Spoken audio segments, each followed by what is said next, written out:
अस्सलाम वालेकुम दोस्तों इस वीडियो में हम समझेंगे कि ऐसी 10 हरकतें, ऐसी 10 बातें जो आप सेहत पाने के लिए करते हैं मगर उससे आपकी सेहत का बेड़ा गर्क होता जा रहा है। चलिए चलते हैं उन चीज़ों को समझते हैं बारी बारी करके। सबसे पहली चीज़ है ज़्यादा नहाने की आदत। अगर आप हद से ज़्यादा यानी 4 से 5 मरतबा नहाते हैं तो कोशिश करें पहली मरतबा नहाने के बाद केमिकल यानी शैम्पू वगैरह इस्तेमाल ना करें और साबुन वगैरह, क्योंकि अगर आप हर मरतबा साबुन और शैम्पू इस्तेमाल करते हैं तो शैम्पू का असर आपके बालों पर बुरा पड़ता है और केमिकल्स वाले साबुन का असर आपके जिस्म पर पड़ता है। दूसरी बात हम सेहत के लिए करते हैं मगर उसका उल्टा नुकसान होता है, वो है सेम नेल कटर इस्तेमाल करना। एक ही नेल कटर को मुख्तलिफ लोगों का इस्तेमाल करना। एक ही नेल कटर आपके घर में, आपके भाई बहन सब उससे इस्तेमाल करते हैं। जैसा कि आपको पता है कि हमारे नाखूनों में अंदर जरासीम होते हैं और वहीं जरासीम हमारे नेल कटर पर भी लग जाते हैं। जब हम उसी नेल कटर को सब इस्तेमाल करते हैं तो वो जरासीम हम सब में फैल जाते हैं। इसीलिए अगर आप सेम नेल कटर इस्तेमाल करते हैं तो कोशिश करें उसे धो लें, अदरवाइज़ बेस्ट ऑप्शन यही है कि अपना नेल कटर इस्तेमाल किया जाए। तीसरी बात यह है कि कान को साफ़ करने की गलती। अक्सर लोग माचिस की तीली या क्यू टिप्स की मदद से अपने कानों को जो है वो साफ़ करने की कोशिश करते हैं, या कभी कभार कुछ लोग तो मैंने ऐसे देखे जो छोटी छोटी लकड़ियाँ कानों में डालते रहते हैं।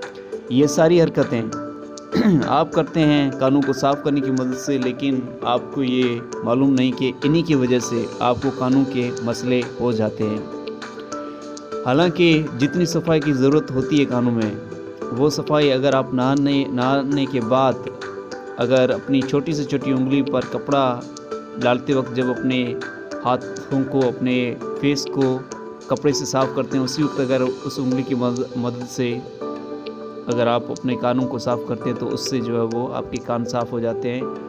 कान के अंदर कोई भी चीज़ डालने की कोशिश ना करें। हाँ, अगर कान का इन्फेक्शन हुआ है और डॉक्टर कोई चीज़ डाले तो वो एक अलग बात है, लेकिन आप खुद से कोई भी चीज़ सफाई वगैरह करने के लिए मत डालें, उससे आपके कानों का नुकसान होता है।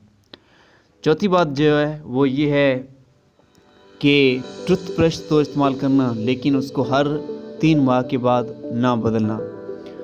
दोस्तों, अगर आप टूथ ब्रश इस्तेमाल करते हैं जो कि 6 महीने, साल, 2 साल पुराना है, तो इससे क्या होता है कि हर रोज़ आपका बदबूदार सलाइवा जो कि उस ब्रश के ब्रिसल्स में लग जाता है और उससे जो है या आपके हर रोज़ के जरासीम उस ब्रश में इकट्ठे हो जाते हैं और इससे जो है वो बजाय इसके कि आपकी जो है सेहत बने, आपको उल्टा नुकसान होता रहता है। इसलिए कोशिश करें हर 3 माह के बाद ब्रश भी तब्दील करें और ब्रश करने के बाद उस ब्रश को अच्छे से धो भी लिया करें और बाद में अच्छी जगह पर रख लिया करें, अच्छी और खुश्क जगह पर रख लिया करें। 5वीं जो चीज़ है वो है अपने मोबाइल फ़ोन को इस्तेमाल करते हुए खाना खाना। आपको हैरानी होगी दोस्तों कि मोबाइल फ़ोन पर जितने जरासीम होते हैं उससे कम जरासीम हमारे टॉयलेट में होते हैं, क्योंकि यही वो फ़ोन है जिसे हम हर जगह पर इस्तेमाल करते हैं, चाहे वो टॉयलेट हो या कोई और गलत जगह या और कोई जगह जहाँ पर बहुत ज़्यादा जरासीम होते हैं। अगर आप खाना खाते वक्त इसी स्मार्टफ़ोन को इस्तेमाल करते हैं, हालांकि जरासीम उस पर मौजूद हैं, आपको नज़र नहीं आते। इसलिए कोशिश ये करनी चाहिए कि आप 2 इन चीज़ों को अपना लें। एक, खाना खाते वक्त फ़ोन ना उठाएं, या तो उसे बंद कर लें या उसे साइलेंट मोड पे रख लें। दूसरा, हाथ लाजमी धोएं खाने से पहले, ताकि वो जरासीम वाले हाथों से आप खाना ना खाएं और जरासीम आपके अंदर ना जा पाएँ। छठी बात है वो ये है कि एक्सरसाइज या वर्कआउट करने के बाद ना नहाने की आदत। एक्सरसाइज करने के बाद आपको पसीना आता है और वो पसीना अगर जिस्म पर ठहरा रह जाए तो उससे बदबू और जरासीम पैदा होते हैं और उन्हीं जरासीम और बदबू से आप बीमार पड़ सकते हैं। इसीलिए आपने एक्सरसाइज और वर्कआउट करने के बाद 5 या 10 मिनट के वक्फे के बाद नहाना लाजमी है। 7वीं बात, जूते पहनते वक्त मोज़े ना पहनना। दोस्तों, हमारे मोज़े, हमारी सेफ्टियाँ और जूतों में भी मुख्तलिफ़ किस्म के जरासीम होते हैं। ये जूते मुख्तलिफ़ फैक्ट्रीज़ में बनते हैं, मुख्तलिफ़ दुकानों पर होते हैं जहाँ पर इनकी सफाई का ख्याल नहीं रखा जाता, और बग़ैर मोज़ों के, बग़ैर सॉक्स के अगर हम जूते पहनते हैं तो इससे भी हमारी जो है वो बीमारियाँ बढ़ती हैं। 8वीं जो बात है वो ये है, रात का खाना खाने के बाद फ्लॉसिंग ना करना। फ्लॉसिंग क्या होती है, मैं इसे आपको एक बात से समझाता हूँ। अक्सर हमारे बड़े बूढ़े खाना खाने के बाद कहते हैं कि हमें कोई घास की जो है वो घास दे दो, या घास का कोई स्टीम दे दो, या कोई और चीज़ दे दो, क्योंकि हमें अपने दांत खुजाने हैं। इसे कहते हैं फ्लॉसिंग।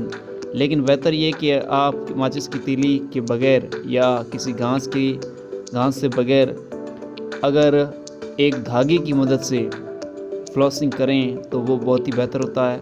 और दोस्तों, अगर फ्लॉसिंग की आपकी आदत है ख़ास तौर पे रात के वक्त, तो मैं गारंटी देता हूँ कि आपके दांत इंशाल्लाह बहुत वक्त तक सलामत रहेंगे। फ्लॉसिंग करने के बाद आप जो है गुल्ली करने की आदत ज़रूर अपनाएं, क्योंकि इससे जो है फ्लॉसिंग से बाहर आया हुआ गंद आपके मुंह से बाहर हो जाता है। और इससे 2 फ़ायदे आपको होते हैं फ्लॉसिंग से। एक तो आपके दांत सेहतमंद रहते हैं, दूसरे दांतों में या मुंह में बदबू आती है वो बदबू भी नहीं रहती। 9वीं बात वो ये है, टॉयलेट इस्तेमाल करने के बाद और खाना खाने से पहले अच्छी तरह हाथ ना धोने की आदत। अगर आप टॉयलेट इस्तेमाल करके या खाना खाने से पहले अच्छी तरह से हाथ तो धोते हैं, मगर अगर अच्छी तरह से हाथ नहीं धोते तो इससे आपका जो है वो नुकसान बढ़ता है, जरासीम आपके अंदर जाते हैं, इससे बीमारियां फैलती हैं। और 10वीं और आखिरी बात यह है कि अपने गंदे हाथों से अपने चेहरे या आंखों को बार बार छूना। दोस्तों, अगर हमारे हाथ गंदे हैं जिन पर जरासीम है, हम ऐसी जगह पर बैठे हैं जहाँ पर बहुत ज़्यादा जरासीम है, हम उस जगह को हाथ से छू रहे हैं और उन्हीं हाथों से अपनी आँखों और होठों और चेहरे को छू रहे हैं, तो वहीं जरासीम हमारे उन हिस्सों पर भी फैल रहे हैं। इसीलिए कोशिश ये करनी चाहिए, जब हमारे हाथ साफ़ ना हो तो हमें चेहरे वगैरह को छूने से परहेज़ करना चाहिए।